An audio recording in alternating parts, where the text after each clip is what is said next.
Salut tout le monde, bienvenue à On joue dessus. Cette semaine, je vous présente mon top 5 des jeux que j'ai le plus joué au mois de février.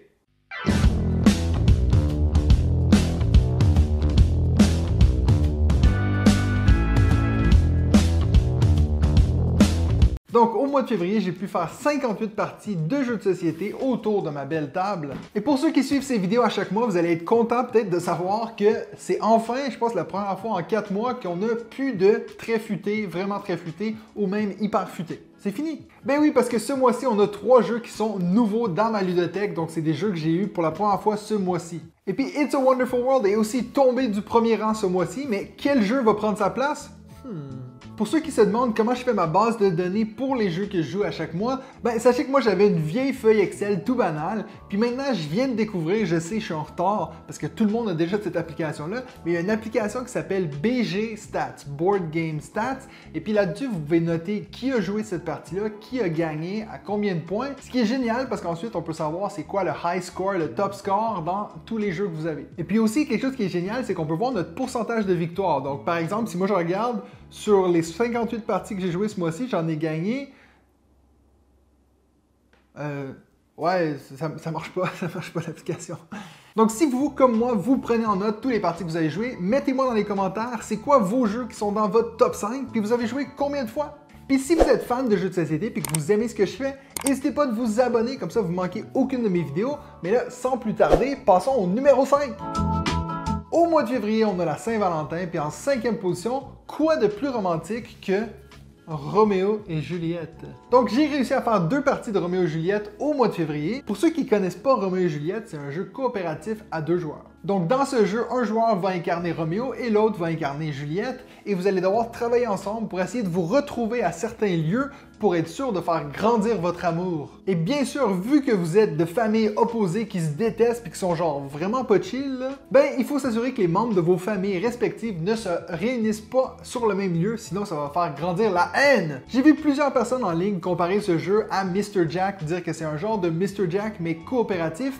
Je suis pas tout à fait d'accord parce que j'ai pas du tout aimé Mr. Jack, mais je suis assez fan de Roméo et Juliette. Je trouve que le côté coopératif rend le jeu plus intéressant pour mes goûts personnels parce que comme je vous ai déjà dit, les jeux qui sont trop stratégiques puis trop du moi j'ai pu faire ça parce que toi t'as fait ça, un peu comme Santorini ou même les échecs, c'est vraiment pas pour moi. Et vous savez déjà ce que je pense des jeux qui sont ingénieux, qui ont une bonne présentation, ben celui-là est parfait parce que, en fait, ce qu'ils ont fait, c'est que la boîte de jeu devient le plateau de jeu. Donc, en fait, juste en l'ouvrant comme ça, on ouvre tous les clapets et puis on a tous les lieux disponibles de visiter dans le jeu. Donc franchement, si c'est que pour la présentation, ça vaut vraiment la peine d'essayer Roméo et Juliette si vous jouez souvent à 2 joueurs.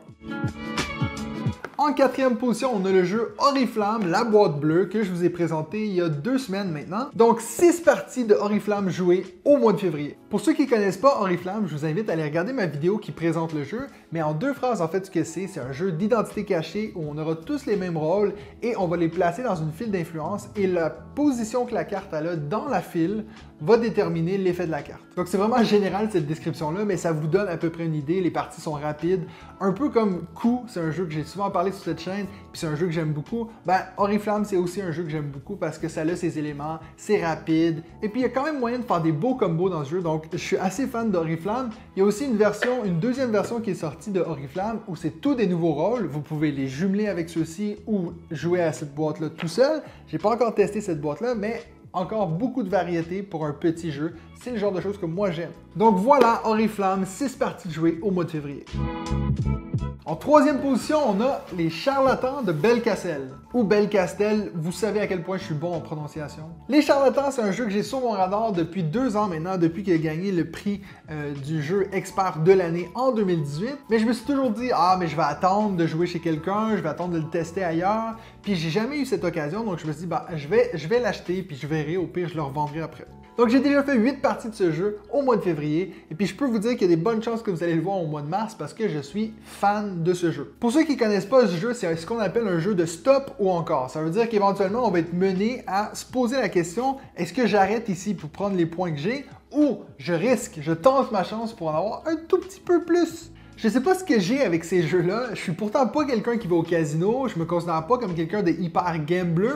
Mais les jeux de stop ou encore, j'arrête jamais à temps. Je me dis tout le temps, Ah, mais juste un de plus, et puis c'est là que ça m'explose au visage, parce que littéralement, ce jeu, ça consiste à construire une genre de potion magique en mettant des ingrédients qui vont peut-être réagir ensemble. Donc je vous laisse imaginer ce qui arrive quand on met un ingrédient de trop, c'est là que ça nous explose au visage. Une chose qui est géniale de ce jeu, c'est qu'on a une liste d'ingrédients, comme on appelle, c'est des jetons de différentes couleurs, et puis pour chaque jeton, il y a 5 variations de la recette. Ça veut dire qu'on a 5 façons qu'on pourrait utiliser ces jetons-là à chaque partie. Donc ça nous donne une énorme rejouabilité parce que si on en a trop fait, disons qu'on a trop fait une partie avec les jetons verts de cette façon-ci, on peut dire ben, on le retourne de l'autre côté, comme ça va changer la dynamique du jeton vert. Donc franchement, si vous ne connaissez pas ce jeu, je vous le suggère fortement parce que c'est un jeu qu'on dit expert, mais une fois qu'on a compris les règles, c'est en fait très simple.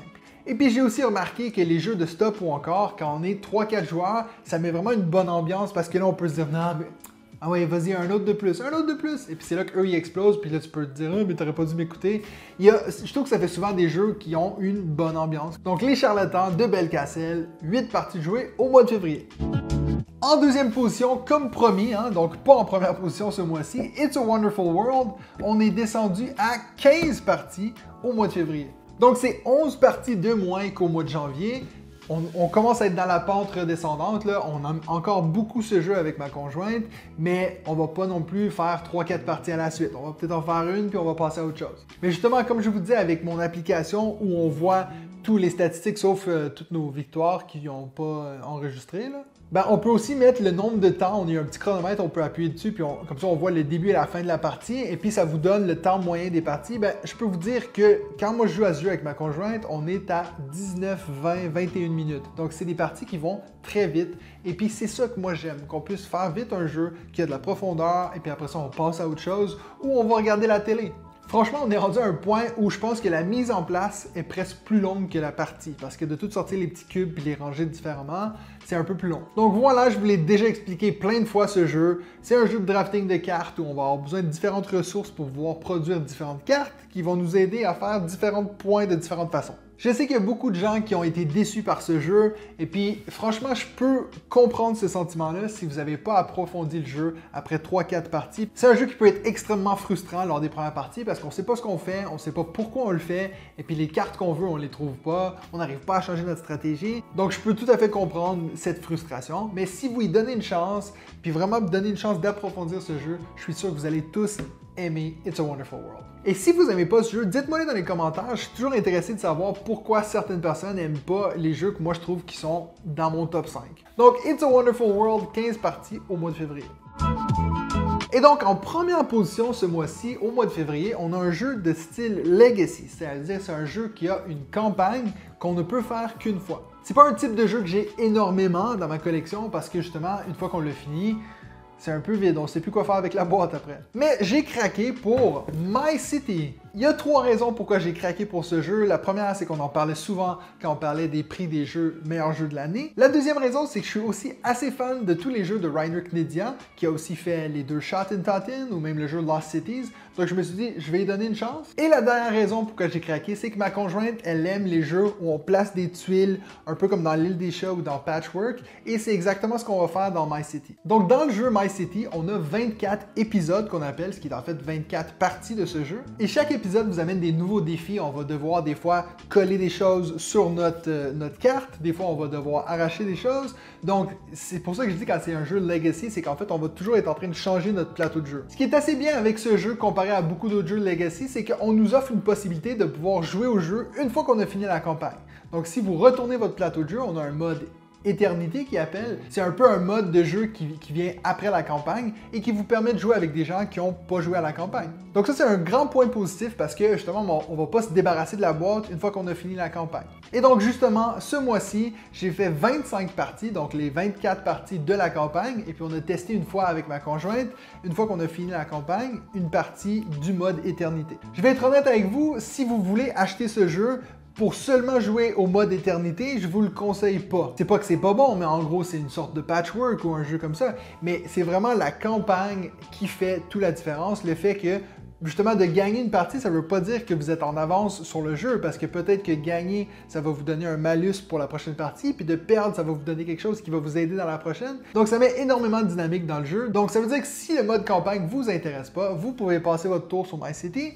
Mais si c'est le genre de choses qui vous intéresse, je pense que vous allez être satisfait avec ce jeu. Donc voilà les 5 jeux que j'ai le plus joué au mois de février. N'oubliez pas de vous abonner et puis d'écrire dans les commentaires quels sont vos top 5 jeux du mois. Et puis sinon, nous on se revoit la semaine prochaine pour un autre épisode de